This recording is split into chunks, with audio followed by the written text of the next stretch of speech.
If you've ever had identity theft or you're trying to avoid it, here are 3 simple steps that you can take to protect yourself. Today, my guest is Maxwell Berkel, and he is a technology consultant. Welcome, Max. Good to have you today. Yes, thank you. All right, so just a little background. Everything I know technology, Max has pretty much taught me, and we collaborate on a few things. And today we're just going to give you some of the pointers that we have found to be successful that we've used to protect ourselves online. And Max, the first thing I want to talk about is our password. What do we do to protect ourselves? We have so many passwords, so many things we log into, and I know sometimes I do get frustrated and I'm tempted to replicate my passwords, and I know a lot of people are tempted to do that as well. But you're the expert on this because you work for corporations, you work with different people along for so many years, and you've really mastered the protection of password, and you've taught me so much on that. So let's dig in. Yeah, so the biggest problem that you would see usually is that people would use very simple passwords, usually phrases or words that, like English words, and then they use that same password over and over and over and over, which is a big security vulnerability because if somebody gets, access to one of their accounts, they essentially get access to all their other accounts. And so usually one good solution is to use a password manager because there's 2 problems. Number one, simple passwords are easy to guess and very easy to crack. And then if you use a longer, more complex password, you're probably not going to remember it. You're probably going to forget it. And so that's a problem. So that's where a password manager comes in. Usually you can install, there's 2 types you can say. One that is cloud-based or one that might be device-based. But the gist of it is that it's an application where you can generate a new password, which it can generate a more complex, more secure password, and then you don't have to remember it because it's stored by the application, encrypted and secure. Okay.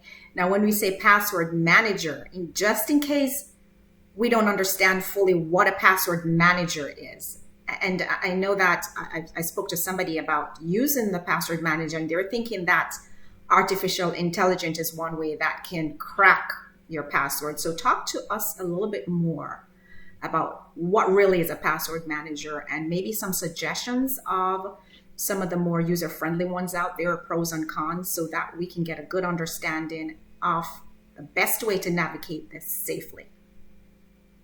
Yeah, so the whole idea with the password manager is that it's going to generate a password that's usually much longer, usually does not include or contain English words. It might have numbers and special characters. So it's not uncrackable, but it's a lot harder to crack.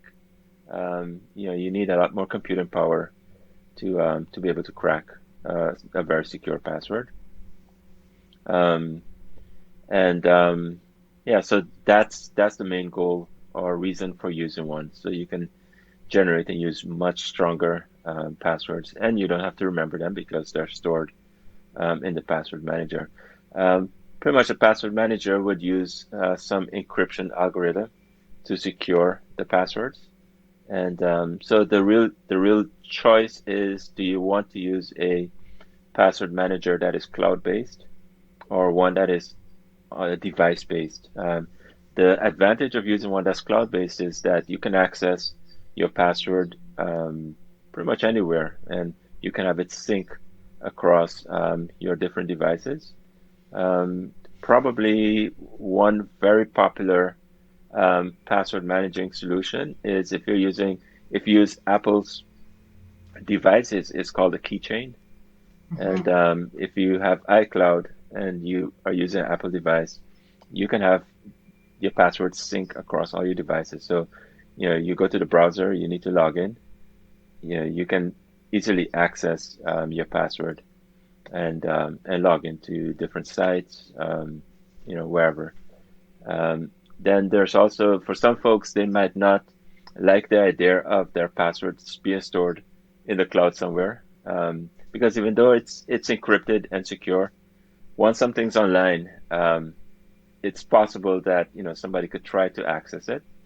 So that's where the second alternative comes in, where you can have a device, a password manager that stores on the device only.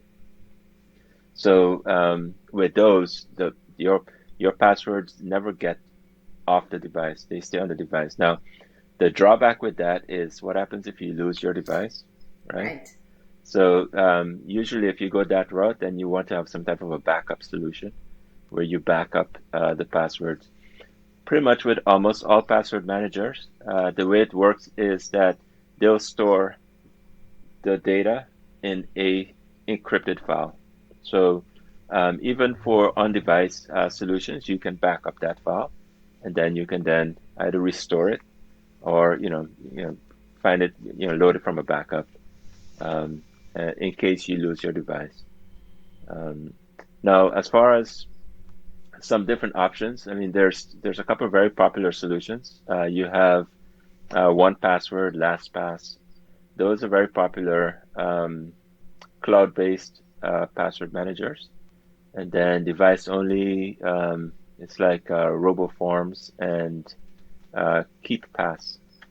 Those are two examples of device only password managers. Well, we're talking about security, and the thing to note here is to access these apps, we only need 1Password, right?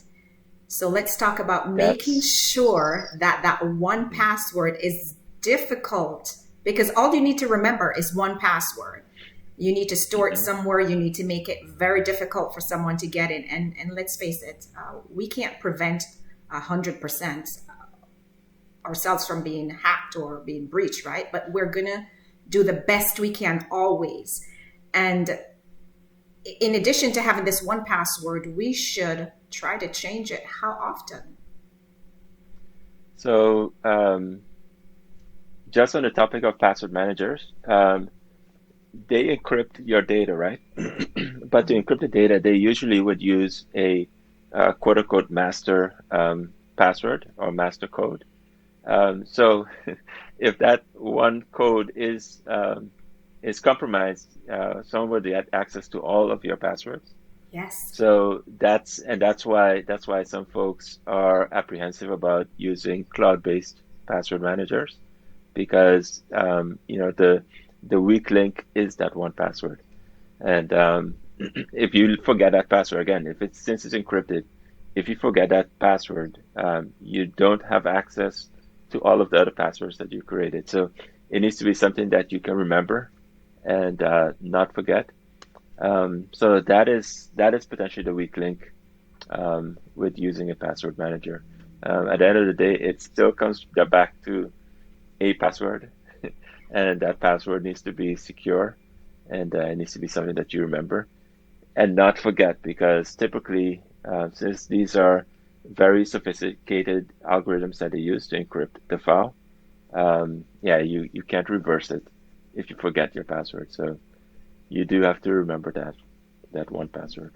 Okay, so while we're on passwords, how many characters do we need? What's the best way of setting up password? You mentioned not English words, not real words. Tell us how many characters and the combination that is best served, just in general, for passwords. So usually the password strength is not necessarily correlated to length, although there is a relationship. Typically, for most password strength meters, you're going to see that you get a strong or a very strong password once you go get longer than 24 to 30 characters. And but also, you also want to be able to use special characters in there and numbers and those type of things.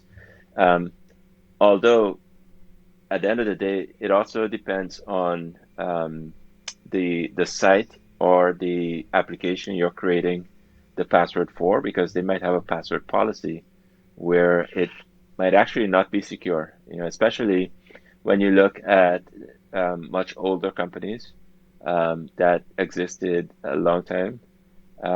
Some of them, they might still have older password policy practices where they might limit you to maybe 8 to 12 or 8 to 16 characters, which it's much harder to generate a very secure password using just that length. Um, as far as you did ask a question, how frequently you should change your passwords. Um, it used to be back in the day that you would get prompted to change every 3 months, or 90 days, something like that, or every month. Um, Changing your password too many times can also be a negative because when people change it very frequently, sometimes they end up being repetitive and reusing Mm. the same password over and over because they only want to remember something that's familiar. So um, if you use a password manager, for example, and you're generating a very secure password, you typically don't need to change it for a very long time because it's not going to be it's very unlikely that it gets compromised. Okay. Would you suggest then that I go in and I just use the generator to give me a complex password, write it down, Yes. and then use that as my main password for that app? I mean, that's Um, you can, but you you need to make sure you don't lose that password. It's better if you use something that you can remember. Okay. Um, yeah, Okay. yeah, it's better you use something that you can remember. Okay. So we've touched on the password, and I know this is a pain point for many people because we log into so many places and we move in, and I have collaborates and friends that use the same passwords, and I was guilty of it once to just use the same password. It's easier. You use all your bank Hmm. accounts, you use the same password, you just use that. And I still have people that I keep talking to and say, you need to stop doing that. You're putting yourself at risk. It's really difficult because everything you do now, you have to have a password. We're pretty much online, so it's really difficult. So this is really an easy, simple way of remembering and navigating through your passwords. All right, so let's talk about the next step that we do when we're setting up password that we come across to make us a little bit more secure, and that's the two-factor authentication. Hmm. Yes. Yeah. So passwords. It used to be that passwords would be enough, but these days, passwords can be compromised. And so a lot of companies and applications now support two-factor authentication, some even three-factor or four-factor authentication. Whenever possible, you do want to utilize two-factor authentication because it adds a second layer of security um, to your authentication process. And that second layer usually has a time component to it, which is part of the reason why it is secure. So with uh, two-factor authentication, factor number one is always something that you know. Factor number two is something that you have. So that second layer usually is tied to a device, or it could be tied to an email account. Um, where, for example, if it's tied to a device, usually, and the most popular two-factor authentication method that you would see is where you enter your password and then you'll get a text message with a either a 6 or 8 digit code that you then have to enter, and that code typically would expire anywhere from 60 seconds to 30 minutes, something like that. So that's the time component to that second layer, right? Meaning that if somebody did get your password, they still can't access your information unless they also either get your device or something like that, or maybe your email. They need to be able to get into your email account because maybe the second layer is email that's sent. with a code. And then for three-factor, usually that would require maybe some biometric, something that requires fingerprint or a facial scan or something like that. But yeah, two-factor authentication is becoming very popular, and it's whenever possible, it's a good idea to utilize it so that you get that second layer, because passwords are not really the best the best solution to utilize. It's not that if you only use passwords, you're probably going to get compromised Yeah. sooner or later. Yeah, Yeah. you will. So there's another way that they use a two-factor, which is an app. And so I know I There use is, an yeah. app as well as the email, as well as my cell phone. But there are Yeah. risks, right? Because if your email gets compromised, then you have a problem. And if you lose your cell phone, then you've lost access to that app and you've lost access to your text message, right? And I know the first time that I looked at this two-factor authentication, my whole thing was, this is just a ploy to get my cell phone number. I'm not sharing my cell phone number with anybody. I like my privacy, right? But it's become the norm now.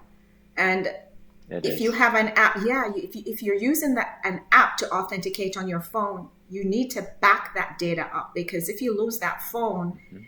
then if you don't have those keys backed up, then you're not going to be able to get access to those sites that you're using, really. And protect your cell phone. We need to protect ourselves all the way. Sometimes we leave our cell phones open, we don't lock it. There's so many things we can do to protect our online presence. So, Yeah, the good thing is that these days with smart watches and even on your desktop, you do have solutions where you might be able to install an app to be able to do two-factor. So it's not just the phone anymore. And even if it's text message, you can have text message go to your other devices too, these days. So and also, backing up your devices. If you are an Apple user, you have iCloud, and if you're Google, you can back up your devices if you're an Android user. So it's important to back up so that you can restore. right, If you did lose your device, you can just restore it on the new one. right. So we've talked quite a bit about password, and then we navigated into two-factor, which is the second layer of protecting your password. And you talked about backup. So how about us looking at updates? How important it is to do updates to protect yourself?